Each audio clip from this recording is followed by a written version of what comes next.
வாரத்திற்கு முன்பு நம்முடைய முதலமைச்சர் மாண்புமிகு திரு மு.க. ஸ்டாலின் அவர்கள் மதுரைக்கு போயிருந்தாங்க. அங்கே கலைஞர் கருணாநிதி ஐயா பேர்ல ஏறு தழுவுதல் அந்த மைதானத்தை துவக்கி வச்சாங்க. கலைஞர் கருணாநிதி அவர்கள் பேரை சூட்டினாங்க. அன்னைக்கு நிறைய பொய்களை மேடையிலிருந்து பேசியிருக்காங்க. குறிப்பாக இந்த ஜல்லிக்கட்டு, பாரதிய ஜனதா கட்சி, அதை பற்றி பல பொய்களை பேசியிருக்காங்க. அதனால் முதலமைச்சர் அவர்களுக்கு சில விஷயத்தை தெளிவுபடுத்துவது, உண்மையை சொல்லுவது எங்களுடைய கடமையாக கருதுகின்றோம். ஏன்னா முதலமைச்சர் பொய்யை மட்டும் வைத்து அரசியல் லாபம் ஈட்டுவதற்கு முயற்சிக்கும் பொழுது உண்மையை மக்கள் மன்றத்தில் வைக்கணும்.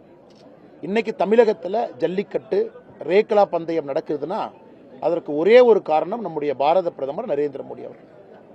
2006 முதலாக நம்முடைய ஜல்லிக்கட்டுக்கு, ரேக்லா பந்தயத்துக்கு பிரச்சனை ஆரம்பித்தது. 29 மார்ச் 2006 மதுரை உயர்நீதிமன்றம் ஜஸ்டிஸ் பானுமதி அவங்க புல்லக்காட் இந்த ரேக்லா பந்தயத்துக்கு தடை விதிச்சாங்க. ஏன்னா அவங்க ஒரு பெட்டிஷனை ஹியர் பண்றாங்க. குறிப்பாக நிறைய அமைப்புகள் இந்த விலங்குகள் சித்திரவதைப்படுத்தப்படுகிறது என்பதற்கு எதிராக இருக்கக்கூடிய அமைப்புகள் அங்கே போறாங்க. தொடர்ச்சியா பார்த்தீங்கன்னா 2007, 2008, 2009 சுப்ரீம் கோர்ட், ஹைகோர்ட்ல மாத்தி மாத்தி கேஸ் நடந்துகிட்டு இருக்கு. ஒரு பக்கம் பீட்டா போன்ற அமைப்புகள் இருக்கிறாங்க, ஒரு பக்கம் உயர்நீதிமன்றத்தில் ஒரு ஜட்ஜ் அனுமதி கொடுத்தா டிவிஷன் பெஞ்சில் அனுமதி மறுக்கிறாங்க. இப்படியே போயிட்டு இருக்கு.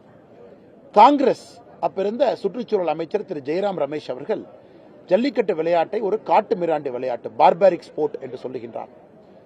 காங்கிரஸ் 2011 ஜூலை மாதம் 11ஆம் தேதி 11/7/2011 ஒரு அரசாணை வெளியிட்டு காட்சிப்படுத்தக்கூடாத விலங்குகள் அப்படின்னு ஒரு பட்டியல் வெளியிடுறாங்க. அப்படின்னா இந்த விலங்குகள் பொது இடத்துல மக்கள் பார்வைக்கு ஒரு ஸ்போர்ட்டா, ஒரு கேமா இருக்கக்கூடாது என்று ஒரு அரசாணை வெளியிடுறாங்க. அதில் 6 விலங்குகள் குறிப்பிடுறாங்க. சிங்கம், புலி, சிறுத்தை, குரங்கு, கரடி, 6வதா நம்முடைய காளை. 6வதா காளை. காளைங்கிற வார்த்தை சேர்த்தனோடனே சுப்ரீம் கோர்ட் என்ன பண்றாங்க, மத்திய அரசு தன்னுடைய அரசாணையிலே 6 விலங்குகளை சேர்த்திட்டாங்க. அதுலேயே காளையை பொறுத்தவரை காட்சிப்படுத்தக்கூடாத விலங்குகள் அப்படின்னு பட்டியல் போட்டிருக்காங்க. அதனால் ஜல்லிக்கட்டு, ரேக்லா பந்தயம், ஏறு தழுவுதல் அனைத்துக்கும் ஒரு ஆர்டர் போட்டு ஸ்டாப் பண்ணிடுறாங்க. இதுதான் உண்மை. இது காங்கிரஸ் ஆட்சியில் 12 திமுக அமைச்சர்கள் இருந்த பொழுது அவர்கள் கொண்டு வந்து காட்சிப்படுத்தக்கூடாத விலங்குகள் பட்டியலில் சேர்த்தி ஜல்லிக்கட்டுக்கு தடை போட்டாங்க. இதற்கு நிறைய காரணம் சொல்லலாம். மன்மோகன் சிங் அவர்கள் 2015 டிசம்பர்ல ஒரு கடிதம் எழுதுறாங்க. அந்த கடிதம் எல்லாம் மக்களுடைய பார்வைக்கு நாங்கள் வைக்க விரும்புகின்றோம். அந்த கடிதத்தெல்லாம் பார்த்தீங்கன்னா தெரியும். அந்த கடிதத்துறை காப்பி நான் பிரஸுக்கு காட்ட விரும்புகிறேன். அதில் பார்த்தீங்கன்னா மன்மோகன் சிங் ராஜ்யசபா எம்பின்னு ஒரு கடிதம் எழுதுறீங்களா, அதில் எழுதியிருக்காரு, many thanks for your letter. அவர் எதுக்கு எழுதுறாங்கன்னா ஹியூமன் சொசைட்டி இன்டர்நேஷனல் அப்படிங்கிற ஒரு அமைப்புக்கு எழுதுறாங்க. The Humane Society International has a worthy objective and certainly we have to work to discourage bullfight which provide a cruel form of entertainment. மன்மோகன் சிங் அவர்கள் தன்னுடைய கடிதத்தில் 2015 பிரதமராக தன்னுடைய பதவி காலம் முடித்த பிறகு அவங்க வாழ்த்தி மன்மோகன் சிங் அவங்க எழுதுறாங்க, இந்த மாதிரி உங்க ஆட்சி காலத்தில் நீங்க ஜல்லிக்கட்டை தடை பண்ணிருக்கீங்க, நன்றி.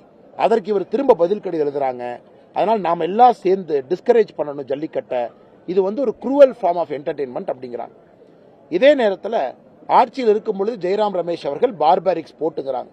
இதையெல்லாம் கை கட்டி வேடிக்கை பார்த்த நம்முடைய முதலமைச்சர் மு.க. ஸ்டாலின் அவர்கள் வாயை திறக்காம இருக்காங்க. அதன் பிறகு நாம் ஆட்சிக்கு வருகின்றோம்.